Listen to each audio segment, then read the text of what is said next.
Hai guys, kali ini kita dengarkan Elia menjawab pertanyaan-pertanyaan yang dilontarkan audinnya. Mari kita simak, tapi jangan di skip video ini ya. Silakan Diko. Shalom Kak. Ya, salam, silakan. Apa yang mau kamu tanya? Saya yang bertanya Kak. Jadi kan dari gereja aliran karismatik kan identik dengan bahasa roh tuh. Terus ada aliran gereja lainnya yang banyak lagi tuh, dari beberapa kita lihat yang kurang suka dengan cara bahasa roh beberapa gereja aliran karismatik gitu. Jadi saya butuh tanggapan dari Kakak mengenai itu sebenarnya salah nggak Kak bahasa rohnya, atau emang itu sebenarnya dibuat-buat atau gimana gitu Kak? Bahasa roh itu nggak salah, karena bahasa roh itu alkitabiah. Tetapi cara penggunaan bahasa roh itu yang perlu diperhatikan. Mengenai bahasa roh itu alkitabiah ya. 1 Korintus 14 itu berbicara tentang bahasa roh. Bahkan di dalam Kisah Rasul 2 pada peristiwa Pentakosta itu juga berbicara tentang bahasa roh. Tetapi bagaimana penggunaan bahasa roh itu yang perlu diperhatikan. Rasul Paulus dalam 1 Korintus 14 ayat 13 itu mengatakan, barang siapa yang berbahasa roh, biarlah dia berdoa agar kepadanya juga diberikan karunia untuk menafsirkan. Ingat, menafsirkan bukan menerjemahkan. Jadi, memang bahasa roh itu harus ditafsirkan. Dan dalam pertemuan jemaat, Rasul Paulus mengatakan harus bergantian. Supaya apa? Supaya tertib, supaya teratur. Nah, kalau tidak dilakukan dengan cara itu, artinya salah. Kamu bisa menilai, gitu loh. Ya, jadi bahasa roh itu saya mengakui bahasa roh masih ada. Kenapa? Karena Roh Kudus masih berkarya di bumi ini. Hanya saja penggunaannya perlu diperhatikan. Karena tujuan bahasa roh adalah untuk menginjili. Karunia-karunia roh itu untuk menginjili dipakai Roh Kudus. Kan Tuhan Yesus bilang, kalau Roh Kudus itu datang, dia akan bersaksi tentang aku. Dia akan memuliakan aku. Nah, Roh Kudus untuk bersaksi mengenai Kristus itu nggak bunyi-bunyi dari langit tiba-tiba begitu. Tapi dia menggunakan manusia dengan memberikan karunia.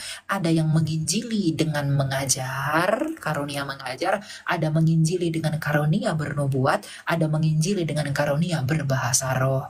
Untuk itulah pada hari Pentakosta, para rasul itu berbahasa roh agar orang-orang dari luar asing itu bisa mendengarkan Injil dalam bahasa mereka. Ya, jadi kalau mau berbahasa roh silahkan berbahasa roh, tetapi harus dapat membangun mereka yang mendengarkannya. Kalau dia yang lain tidak mengerti, lalu siapa yang akan dibangun? Gitu, ya. Oke Kak, terima kasih Kak. Ya, thank you. God bless. Silakan Yus Dharma. Selamat malam. Malam. Ya, malam Pak. Apa yang mau ditanyakan Pak? Mengenai apa? Apa itu? Judulnya ini Yesus dan Isa. Iya, ya. Apa yang mau Bapak tanya? Perbedaannya apa gitu? Yesus Kristus dalam Alkitab dengan Isa di kitab lain pasti beda. Semuanya berbeda. Lahirnya berbeda, hidupnya berbeda, mamanya berbeda, keluarganya berbeda, semua berbeda.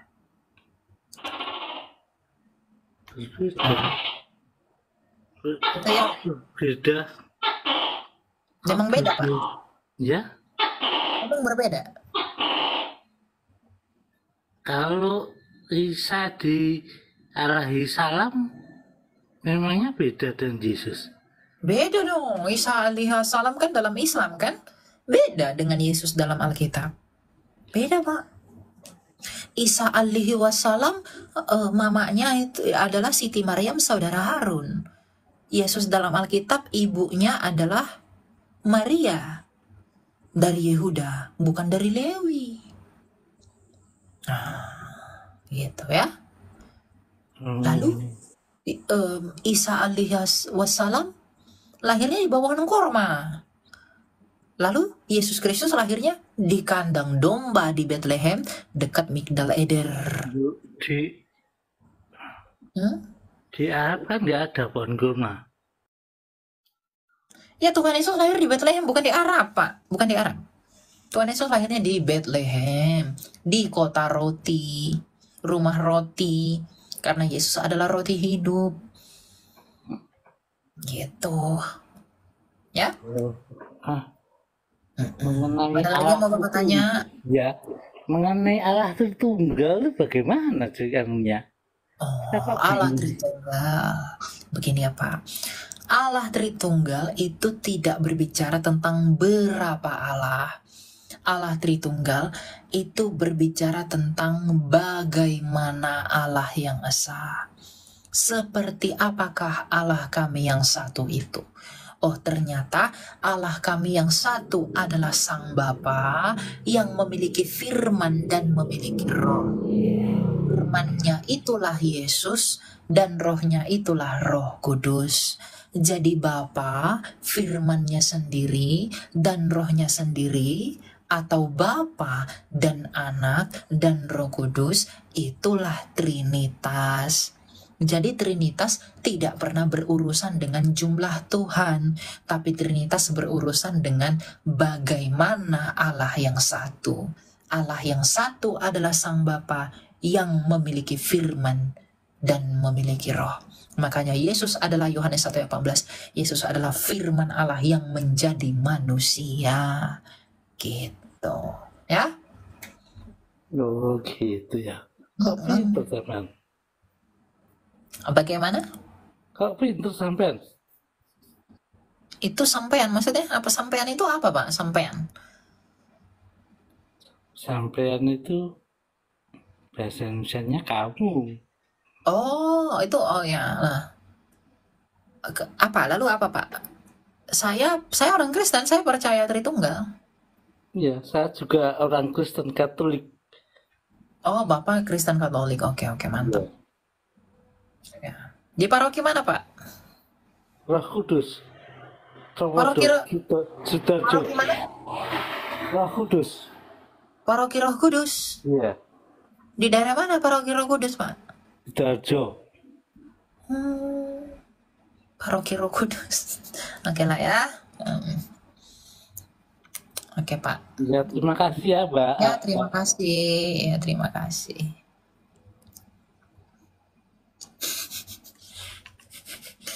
Ada pula Paroki Roh Kudus. Ya, tapi nggak apa-apa lah ya. Yang penting bapaknya baik.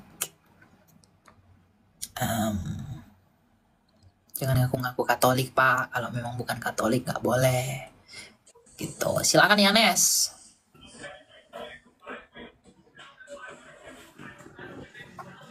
Halo Yanes, tidak ada Yanes. Baiklah.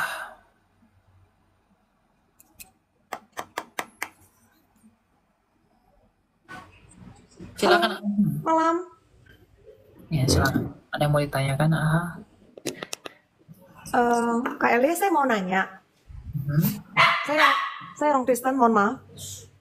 Oh ya, silakan. Saya Kristen. Jadi saya mau bertanya. Itu suara-suara hewan-hewan tolong singkirkan dulu ya. Pergi ke tempat yang nyaman, yang tidak ada suara-suara, baru enak ngobrol. Nanti percuma saya jelasin, Anda kebisingan, Anda ngomong saya kebisingan juga nggak nyambung. Betul. Maaf. Jadi saya mau bertanya. Saya suka. Apakah saya berpikir kita tuh seperti orang Farisi begitu loh, orang Farisi. Jadi tahu firman, tapi kita tidak melakukan. Dan kita sering, maksudnya suka menghakimi orang gitu kan, suka merasa bahwa kita tuh lebih baik daripada orang gitu kan. Apakah saya termasuk orang Farisi gitu? Itu ya, yang begitu orang Farisi memang. Tapi yang menyatakan kebenaran itu bukan Farisi. Seperti misalnya kami para apologet, kami itu tidak menghakimi, kami bukan orang Farisi. Kami membawa firman Tuhan untuk menghakimi kalian dan menghakimi kami sendiri. Firman Tuhanlah yang menghakimi kamu. Dan saya hanya menyampaikan firman itu. Bukan saya yang menghakimi. Ketika kamu membunuh, lalu saya katakan, kamu berdosa karena kamu membunuh. Itu bukan karena saya, tapi karena firman Tuhan yang saya bawa. Tapi kalau orang yang merasa dirinya sendiri lebih hebat atau lebih baik dari orang lain dan segala macam, ya itu memang nggak boleh, itu Farisi. Sama seperti orang ahli-ahli Taurat yang kasih persembahan, dia merasa lebih baik dari seorang janda. Itu kan motivasinya nggak benar. Nah itu yang begitu Farisi. Jadi Anda harus bedakan Orang yang memberitakan firman Tuhan lalu kamu merasa terhakimi, itu firman Tuhan lah yang menghakimi kamu. Tapi kalau ada orang menghakimi kamu tanpa dasar yang jelas, itu nggak boleh. Atau mungkin orang lain menasihati kamu dengan maksud mempermalukan kamu, itu nggak boleh. Itulah Farisi. Tapi kalau orang yang membawa firman Tuhan, lalu kita merasa terhakimi, kita merasa harus berubah, kita merasa bahwa kita salah, firman Tuhan yang kita bawa itulah yang menghakimi kita. Jangan salahkan orang yang bawa, salahkan dirimu sendiri mengapa tak sesuai dengan firman yang diwartakan. Begitu. Orang sekarang itu kebingungan. Orang sekarang itu kebingungan untuk menentukan mana penghakiman, mana penghakiman yang berdasarkan orang itu sendiri, mana penghakiman yang bukan oleh karena orang itu sendiri. Gitu, ya. Prinsipnya Galatia 1 ayat 8. 2 Timotius 3 ayat 16. Gitu ya, Bu ya. Baik. Apa lagi yang mau Ibu tanya? Yang kedua, saya mau tanya, apakah Allah saya bukan Yahweh ta? Allah Bapa? Ya. Nama perjanjiannya adalah Yahweh. Asher, Ahia, Asher. Kok kebalik ya? Asher, Asher, Ehye. Jadi nama Yahweh itu sebenarnya Yahweh itu nggak ada, Bu. Yahweh itu nggak ada bukan berarti Bapa itu nggak ada. Tapi nama Yahweh itu nggak ada. Yod Yahweh itu kan bukan penyebutan nama yang benar. Yahweh itu adalah pelesetan orang barat kepada nama perjanjian Yod Hevave. Nah, Yod Hevave itu sendiri berasal dari frasa Ibrani Ehye Asher Ehye yang artinya akulah aku. Nah, lalu karena akulah aku Ehye Asher Ehye itu lalu disingkat Musa menjadi Yod Hevave. Nah, lalu orang barat menyebutnya dengan Yahweh. Tapi sebenarnya Yod Hevave itu nggak bisa dibaca. Yod Hevave itu harus dibaca sebagai Adonai. Makanya dalam semuanya Israel dikatakan semua Israel Adonai Eloheinu Adonai Ehad. Mereka tidak mengatakan semua Israel Yahweh Eloheinu Yahweh Ehad, tidak. Ya, tapi kalau ibu bertanya, kalau ibu seorang Kristen, apakah Allah saya adalah Yahweh? Ya, Allahmu adalah Yahweh. Sang Bapa adalah Yahweh, yang artinya sang ada. Yesus adalah Yahweh, yang artinya sang ada. Dan Roh Kudus juga adalah Yahweh, yang artinya sang ada. Jadi arti Yahweh itu adalah sang ada. Gitu. Jadi itu bukan nama. Gitu. Ya, itu sifat. Oh, paham. Baik. Jadi, berbeda dengan Yehova itu berbeda, ta? Bagaimana? Berbeda dengan Yehova gitu, ta? Siapa, Bu? Maaf. Dengan Yehova. Oh, Yehova itu penyebutan saja terhadap Yod Hevave tadi. Yehova. Ya, Yehova itu kan Yehova itu adalah orang berusaha membaca Yod Hevave. Jadi Yod, He, Vav, He, lalu orang masukkan huruf hidup untuk bisa baca. Lalu disebut Yehova. Tapi ada orang lain juga versinya, bacanya itu menambahkan A, lalu menambahkan E, jadi Yahweh. Ada yang membuat Yehova. Itu hanya pelafalan saja. Tapi itu tetap Allah kita ya, Yahweh itu ya? Ya, dia Allah kita. Jadi itu memang Allah kita. Sang Hashem. Dan yang paling unik adalah DNA setiap manusia itu ada kode yang kalau diterjemahkan bunyinya itu Yod He Vav He, Ibrani. Itu DNA setiap manusia. Begitu. Ada lagi yang mau Ibu tanya? Udah. Itu aja sih. Dan Oke. orang Farisi tadi yang dibenci oleh Allah, yang sama Yesus itu yang bermasalah, bukan? Orang Farisi itu yang ketika Yesus marah karena orang Farisi tadi, dan tetap mereka, saya khawatirnya begini, kita sebagai orang Kristen, saya pernah bertanya kepada Kak Agatha, yang saya tanya, apakah keselamatan itu bisa hilang? Saya selalu penasaran dengan satu kalimat itu, karena kami sebagai orang Kristen, saya suka kadang-kadang berpikir, ini bagaimana ya, sekali selamat tetap selamat, ataukah saya mendengar Arminian berkata bahwa nggak bisa, kalau Tuhan datang lu dalam keadaan berdosa, lu tetap masuk neraka. Saya kadang-kadang stres juga dengar kayak begitu kan. Arminian berbicara seperti itu. Saya bilang nggak bisa, sekali selamat tetap selamat. Nggak bisa, ada ayat yang mengatakan kerjakanlah keselamatanmu dengan takut dan gentar. Lah, kalau keselamatan sekali selamat udah selamat dong, udah nggak bakal macam-macam. Tuhan datang sebagai hakim bukan untuk menghakimi kita, tapi untuk memberikan mahkota. Makanya saya bingung, keselamatan itu apakah harus bisa hilang atau kecuali murtad ya, saya paham itu. Tapi yang dikatakan oleh Arminian itu kepada saya, ini bisa hilang loh Mi, namaku Ami, Mi ini bisa hilang. Oh nggak bisa, saya bilang. Jadi saya suka debat sama mereka gitu kan, oh nggak bisa, gitu kan. Dan itu yang debat saya itu sekarang udah jadi pendeta, memang pendeta besar di Jakarta ya. Dan orangnya sudah jadi pendeta. Dan orang itu yang berkata sama saya bilang nggak bisa. Jadi saya minta penjelasan secara alkitabiah memang. Ya, keselamatan itu tidak bisa hilang. Tetapi kitalah yang meninggalkan keselamatan itu. Paham. Keselamatan itu nggak bisa hilang. Kecuali murtad itu ya kita meninggalkannya. Iya betul. Keselamatan itu seperti ini Lilin. Kalau lilin ini di dalam, dia tetap di dalam. Kalau dia keluar, ini gelas ini nggak hilang. Tapi dialah yang keluar dari gelas ini. Jadi kalau Anda setia bersama Yesus sampai mati, lalu di akhir hidup Anda misalnya berdosa, lalu tiba-tiba dalam keadaan berdosa, lalu tiba-tiba Anda mati pada saat itu, apakah Anda selamat atau tidak?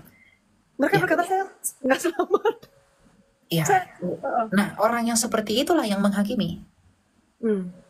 Ya, kenapa? Karena dia mati ketika dia berdosa. Itu tidak menjadi alasan baginya bagi Tuhan untuk meniadakan hidupnya sebelumnya. Tuhan Yesus sudah mati di kayu salib. Yang dia tebus itu, dia akan menebus manusia dari dosa. Yang dia bayarkan itu adalah seluruh dosa kita. Dan lebih jauh kita memahami bahwa begini, Tuhan Yesus itu mati, itu untuk mengalahkan kuasa maut. Kalau kita mati di dalam iman kepada dia, mau kita berdosa, kan ketika kita mati dalam keadaan berdosa atau tidak berdosa segala macam, itu kan hanya tentang waktu kapan kita matinya. Tapi bagaimanapun orang ketika mengaku percaya Yesus, dia tetap masih punya dosa. Dan dia pasti akan berdosa. Hanya saja dia mati ketika berdosa, ada yang mati ketika tidak berbuat dosa. Dan ketika orang-orang itu sama-sama setia di dalam iman, bukankah imannya ini yang membenarkan dia untuk bisa bangkit bersama-sama dengan Kristus? Jadi bagi saya, penilaiannya tidak seperti itu. Penilaiannya apakah kamu setia di dalam iman? Nah, itu kesetiaan itu yang penting, bukan yang lain-lain. Dan yang kedua, apakah selama hidupmu misalnya dia berbuah baik dalam hidupnya? Dia mengaku percaya Yesus, dia berbuah. Lalu tiba-tiba dia mencuri gelas tetangganya. Tiba-tiba dia mati, lalu dia langsung ke neraka. Lalu untuk apa imannya itu? Yang telah membuat dia berbuah selama hidupnya. Apakah Tuhan mengabaikan itu? Tidak. Tapi yang pasti, dari buahnya lah kamu mengenal mereka. Itu firman Tuhan. Gitu. Tapi itu bukan urusan kita. Urusan kita adalah kita menjauhi dosa agar kita didapati dalam keadaan tidak berdosa ketika kita mati. Ya, kita harus menjauhi semuanya itu. Kita harus berusaha hidup kudus, hidup benar di hadapan Tuhan agar kita berkenan. Masalah selamat atau tidak selamat, Tuhan Yesus berkata, barang siapa yang percaya kepadaku, ia pasti tidak binasa. Nah, percaya itu bagaimana?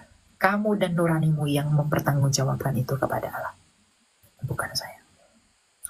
Gitu, ya? Betul. Dan yang ayat som-som kuku juga sama ta? Yang Ya, akan meludahkan kamu, akan karena kita berbuat seperti itu tah. Som-som kuku itu seperti kita Kristen tapi kita tidak mengamalkannya atau bagaimana? Ya, som-som kuku yang begitu.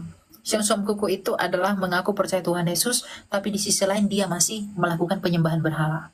Penyembahan berhala itu, Kolose 3 ayat 5 itu melakukan dosa, menikmati dosa. Gitu. Ya? Baik. Ya. Jadi kita harus punya keinginan untuk berubah ketika kita sudah mengaku percaya kepada Mesias. Karena berubahnya kita dari hidup kita yang lama adalah bukti bahwa kita adalah orang beriman. Makanya iman tanpa perbuatan adalah mati. Karena iman itu tidak punya bukti bahwa dia ada di dalam kita. Paham.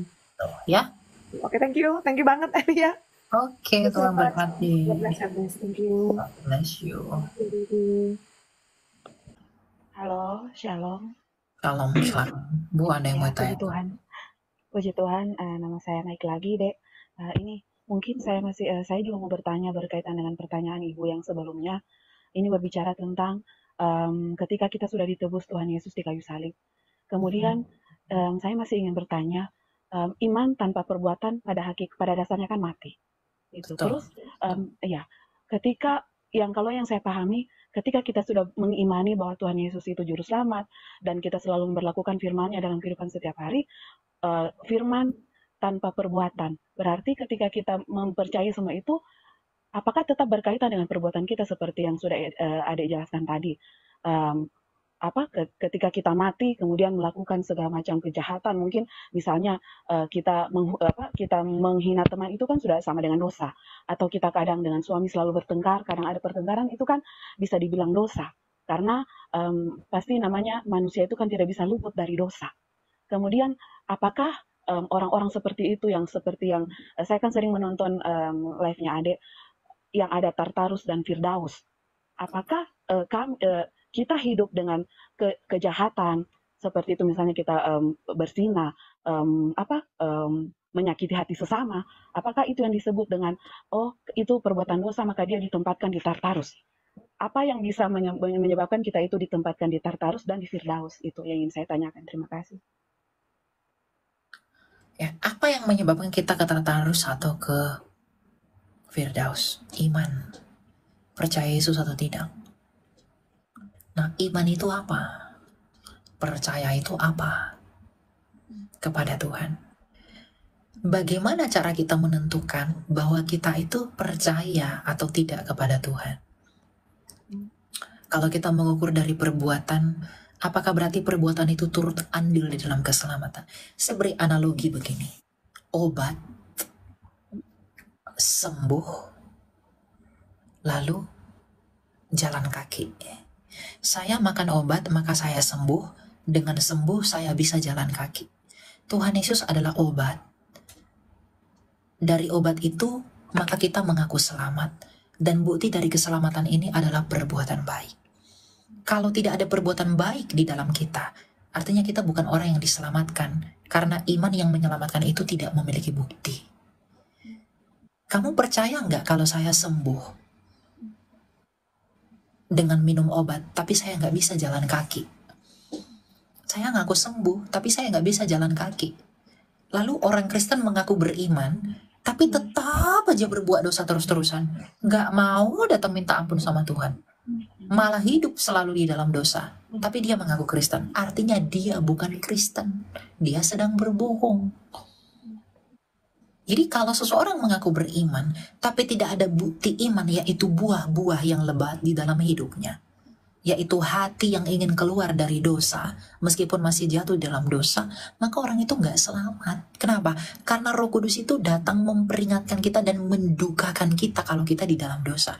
Roh Kudus itu menopang kita. Dia mengikuti, dia membimbing, dia mengelilingi, dia mengurapi kita. Selalu.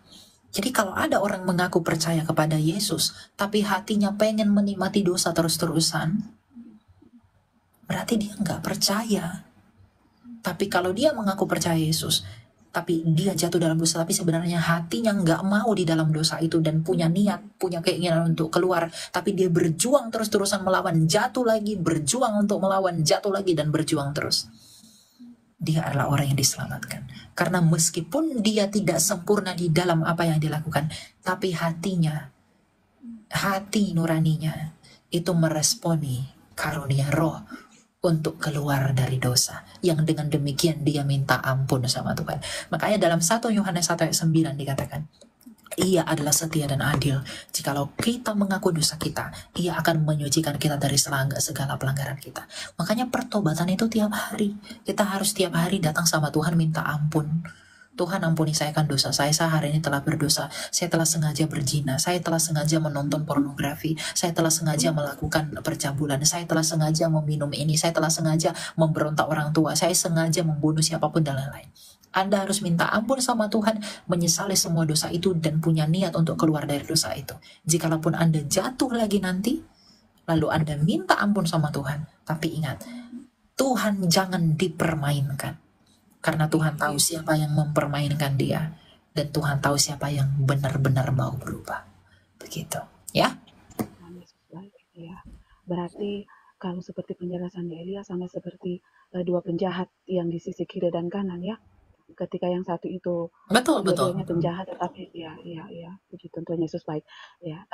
Saya dengan penjelasan ini luar biasa, berarti terkadang kan kita sebagai manusia, namanya manusia pasti tidak akan luput dari dosa sekecil apapun, tapi kadang itu misalnya saya bertengkar dengan ipar saya, tapi kadang saya koreksi, Tuhan saya sudah salah tadi seperti ini, saya mohon ampun, mudah-mudahan ke depan saya bisa menjadi pribadi yang lebih baik lagi. Kadang hati saya seperti itu. Jadi mungkin itu yang selalu saya terapkan, berarti itu yang Roh Kudus yang bekerja dalam hati kita, walaupun memang namanya kita manusia pasti tidak akan luput dari namanya dosa dan kesalahan. Betul. Boleh saya bertanya, satu lagi saya mempertanyakan ini masalah ini, saya kira mungkin adik Elia juga paham karena kita sama-sama mungkin Protestan ya. Ini kadang menjadi pertanyaan bagi saya. Baptisan itu kan sama dengan namanya kita sudah dimateraikan, berarti kita sudah menjadi anak-anak Tuhan itu ya. Kemudian kalau kita di Protestan, itu ketika kita perjamuan itu, di teman-teman yang lain itu mereka perjamuan, bahkan anak-anak kecil itu sudah melaksanakan perjamuan. Saya bingung dengan apakah itu memang peraturan di gereja Protestan, misalnya kami ini di Poso GKST itu Gereja Kristen Sulawesi Tengah, yang bisa mengikuti perjamuan itu hanyalah mereka yang sudah disidi gitu. Apakah sidi itu memang maksudnya haruskah dia yang sudah disidi itu baru bisa ikut perjamuan? Sementara saya juga numpang perjamuan ini seperti apa? Kan kalau kita berarti menerima tubuh dan darah Kristus. Tetapi kalau misalnya di Katolik, mereka yang bisa ikut perjamuan itu biar anak-anak juga bisa. Sementara kita di Protestan kayak semacam harus ikut sidi dulu baru bisa ikut perjamuan. Jadi saya mohon penjelasannya dari adik karena kita sama-sama Protestan. Kenapa di kita itu atau mungkin Yang hanya di ikut daerah saya perjamuan saja? itu Itu ya. Yang ikut perjamuan itu harus yang sudah dibaptis. Katolik itu mengizinkan anak-anak ikut perjamuan karena sudah dibaptis. Yang tidak dibaptis, anak kecil yang belum dibaptis tidak boleh terima perjamuan. Sekali lagi saya katakan, anak-anak yang tidak dibaptis atau belum dibaptis itu tidak boleh menerima perjamuan. Perjamuan kudus dalam 1 Korintus 11 itu adalah memberitakan kematian Yesus Kristus sampai dia datang. Nah, orang yang belum mati bersama-sama dengan Kristus di dalam baptisan tidak boleh menerima anugerah tubuh dan darah Kristus. Jadi kita harus mati dulu bersama dengan Tuhan Yesus di dalam baptisan, baru kita berhak menerima nikmatnya perjamuan kudus. Jadi anak kecil boleh nggak ikut perjamuan? Boleh. Tetapi anak itu harus sudah dibaptis. Tetapi kalau anak kecil itu belum dibaptis, tidak boleh terima perjamuan. Karena dengan perjamuan kita bersaksi tentang kematian Tuhan. Bagaimana mungkin yang belum dipersatukan dengan kematian Kristus bisa bersaksi tentang tubuh dan darahnya Kristus? Tidak boleh. Jadi anak kecil itu boleh terima perjamuan kalau sudah dibaptis. Kalau belum dibaptis, enggak boleh. Lalu bagaimana dengan sidi? Sidi itu adalah konfirmasi iman. Ya.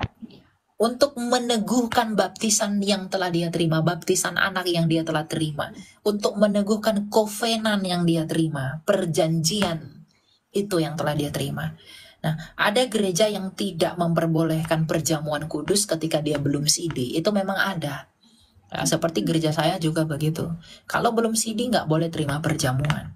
Ya, silakan saja. Itu kan administrasi dan aturan gereja. Silakan saja diikuti. Tapi ada gereja yang membolehkan anak-anak yang sudah dibaptis untuk perjamuan, itu nggak apa-apa. Tapi yang belum dibaptis tidak boleh ikut ambil perjamuan kudus. Karena orang yang belum mati bersama dengan Kristus dalam baptisan tidak berhak menerima tubuh dan darahnya Kristus. Ya? Oke, berarti kuncinya sebenarnya kan berarti intinya sudah dibaptis. Berarti kalau secara penjelasannya ada ini, berarti sidi ini hanya mungkin menjadi kayak hukum di jemaat tersebut saja. Ya, sidi itu enggak di semua jemaat. Oke, karena kadang saya menjadi dilema, itu kadang menjadi kok di yang lain anak-anak itu sudah bisa ikut perjamuan, tetapi kita lah sebagai Protestan itu kadang menjadi itu dilarang. Sebenarnya apa itu kadang menjadi pertanyaan juga bagi saya. Sekarang kan ketika sudah dibaptis harusnya sudah bisa ikut, tapi itulah kita tidak bisa kalau memang sudah peraturan seperti itu. Jadi itu pertanyaan dari saya, Dek. Terima kasih, puji Tuhan sudah sampai 1 miliar. Tuhan Yesus memberkati Adik Elia dalam pelayanannya, sehat selalu. Itu pertanyaan saya, terima kasih. Oke, Tuhan berkati ya. Thank you. Shalom, Tuhan Yesus memberkati.